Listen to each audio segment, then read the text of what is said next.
भारतीय सेना देश का गौरव है।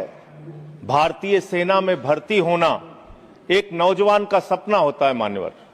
2019 से लेकर 22 तक थल सेना के लिए देश के नौजवानों ने शारीरिक परीक्षण दिया मान्यवर, चिकित्सीय परीक्षण दिया और वो परीक्षाएं पास की उन्होंने। 1,23,000 की संख्या उन नौजवानों की थी मान्यवर। और इसी तरीके से वायुसेना के लिए लगभग 7,000 नौजवानों ने परीक्षा पास की।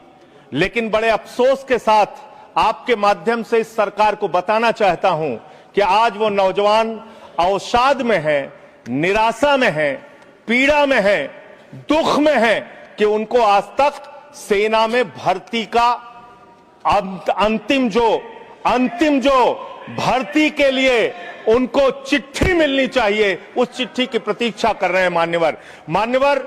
भारतीय सेना में हरियाणा का नौजवान, राजस्थान का नौजवान, उत्तर प्रदेश हो, पंजाब हो, देश के अलग अलग हिस्सों का नौजवान बड़े हिम्मत के साथ, बिहार का नौजवान भर्ती होता है। ये सपना देखता है, उसकी मां दूध पिलाती है अपने बच्चे को, सुबह दौड़ लगाता है, वो इस सपने के साथ भर्ती होता है कि अगर -50 डिग्री टेम्परेचर में सियाचिन में भारत माता की रक्षा करने की जरूरत पड़ी तो अपने प्राणों की आहुति देंगे। +50 डिग्री टेम्परेचर में जैसलमेर में खड़े होकर अगर भारत माता की रक्षा करने की जरूरत पड़ी तो अपने प्राणों की आहुति देंगे। लेकिन आपने अग्निवीर जैसी योजना लाकर भारतीय सेना के साथ और भारत माता के साथ विश्वासघात करने का काम किया। मान्यवर, एक अंतिम बात कह के मैं अपनी बात को खत्म करूंगा। मान्यवर, एक हरेंद्र यादव नाम का सेना का नौजवान, सेना का जवान पिछले दिनों जौनपुर में मिला मान्यवर।